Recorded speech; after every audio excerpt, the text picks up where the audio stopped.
still trying to figure out where I'm at. It was pretty emotional out there. Lots of opportunities. I thought we had to win the game. I felt like we did on a number of times, but those guys just kept fighting. We had a couple mistakes there at the end that shouldn't have let it get there. But just the guys that come out and finish that game, especially in that environment, was a hell of a win by the guys. I mean, it was just an emotional game. The highs and lows of it, everything. Just never felt like it was getting away from us. I always felt like we were in control of the game, but just yeah, I mean, it made for some good TV, I guess.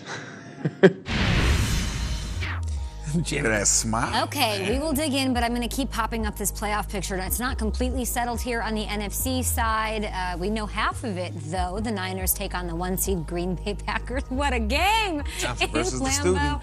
I don't know if anybody up in Shanny Green Bay LaFleur. Yep, I love it. It is. I don't think anybody's happy about that in Green Bay. And the winner of tonight's Cardinals-Rams game faces the defending champion Buccaneers. That one for sure in Tampa on Sunday. Okay, we've got lots to talk about. Niners, we're going to talk about you a little bit later in the show and give you your love, but we have to get this sorted at the table, what happened and how it ended between the Niners and the Cowboys. Kyle, what do you make of this? I think it was asinine. I don't know what the hell they were doing.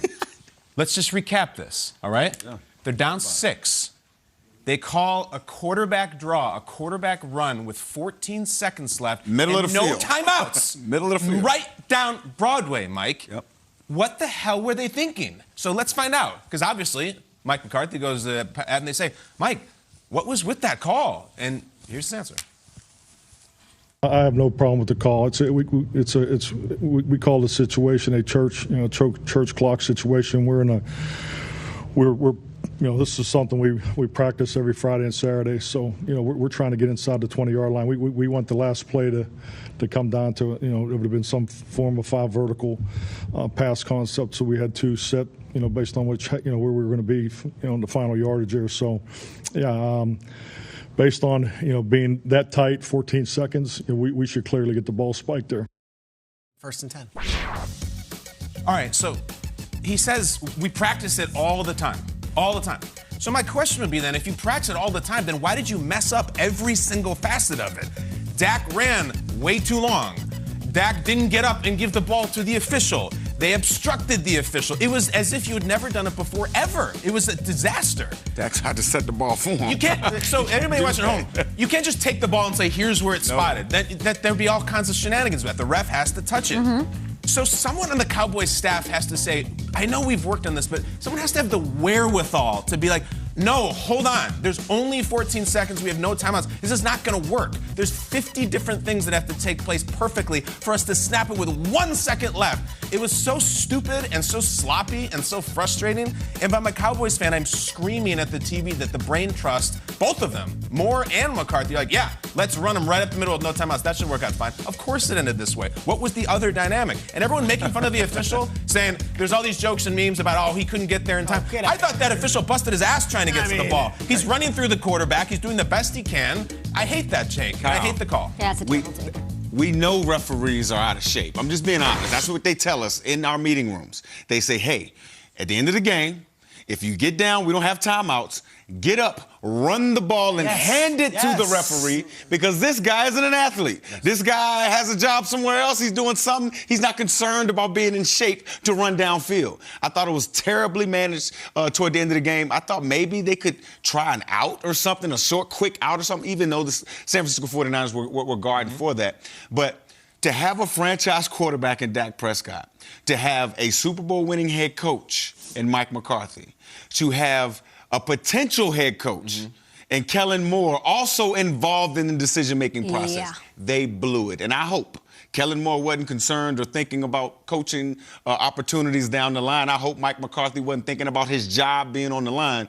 But they totally blew this, and I was going to use it for my head-scratcher moment. Yeah, but it's like, what the hell were you thinking? This is the head-scratcher 16 seconds. above all. Yeah, the segment's over. One head-scratcher to rule them all. Yeah, and it's the Dallas Cowboys. It is what it is. This is what happens. This is what happens when you have hundreds of yards of penalties. This is what happens when you convert a fake punt and then the very next play try to get a little cuter and leave the punt team on, and then you have to get a delay of game. This is what happens. Why would this ever go cleanly? What example do we have from this season that we saw from the Cowboys that this was going to go smooth and they were going to be able to execute this? They have been one mistake after another this season. They've got fat on a bunch of teams that were not in the playoffs. Anytime they played a good team, they lost. 1-4 against teams with 10 wins. And at home, the last few times we've seen them, they lost to the Raiders on Thanksgiving. They lost to the Cardinals in a big game where they had a must-win. And then, of course, there's this one. Now, you can go through the play itself. Hey, why even run this? I know everyone's saying you give it 18 seconds. McCarthy's saying, I'd much rather not run a Hail Mary. I'd much rather run a 5 verticals. Crazy. Well, guess what? You get 2 Hail Marys if you throw a pass there. Sure. And you go to the end zone. Multiple shots at the end zone. I thought that, and for all the grief that he gets on Twitter, I thought Tony Romo was fantastic in this final minute because he explained exactly what the viewer needed to hear. The referee has to place the ball. Mm-hmm. Everyone in the building knows it. So if Dak wanted to go 5 yards and then slide, and then there's 9 seconds left to do it, fine.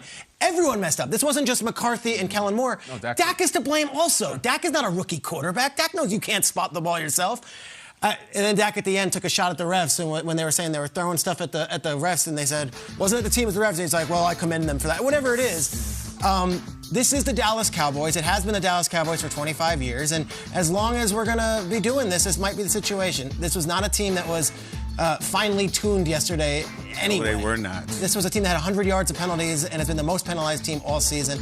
I just hate this shock and awe that the Cowboys season ended in a flash because that's what they've been all season. It's like you don't want to look at what's the shiny object. Peter, I think the shock and awe is because of, we could just look at this team on paper and you're like, come on, they have to be good. That was the expectation. Then you say, okay, the defense may have been the issue. You got Dan Quinn, you look at the numbers. Oh, man, this defense they're taking the ball away. They're stopping the run. They're stopping the pass. Everything. There's no way that this game that the Dallas Cowboys was supposed to lose this way. I know. This being this good with this roster, and it's bad. I mean, it's laughable, man. It's rough. You need 16 seconds. I can't. Rob, I don't get the logic. I don't care about the 16. I don't care about any of I that. do. I'm looking at it even if they spike the ball in time, right? even if they execute it, wouldn't you rather have 3 shots at the end zone from the 41 than 1 shot at the 24?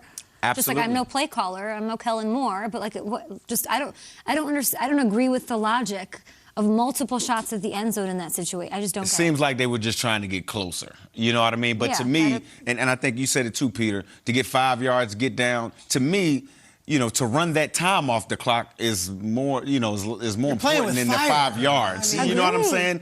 Take the play, take the shots at the end zone. Too this morning is the dynamic is the story is that the win was taken from Dallas. Even if they had spiked it with 1 second left, you're hoping for a baby miracle in the end zone on the next play. It was probably getting knocked down. And knowing the Cowboys yesterday, they probably would have held on the play, so it would have been brought back even if it was a touchdown. So nothing was taken from you at all. You're gone again. Goodbye. That's a shame. Shrake said, playing with fire. Fire, an interesting word to be thinking about when we talk about these Cowboys' potential changes, how that affected Kellen Moore, who's out there vying for a head coaching gig. We talked about Gannon, right? Yeah. And just about what you can gain and lose by a playoff performance. We'll see how it affects Kellen Moore and the rest of that coaching tree in Dallas.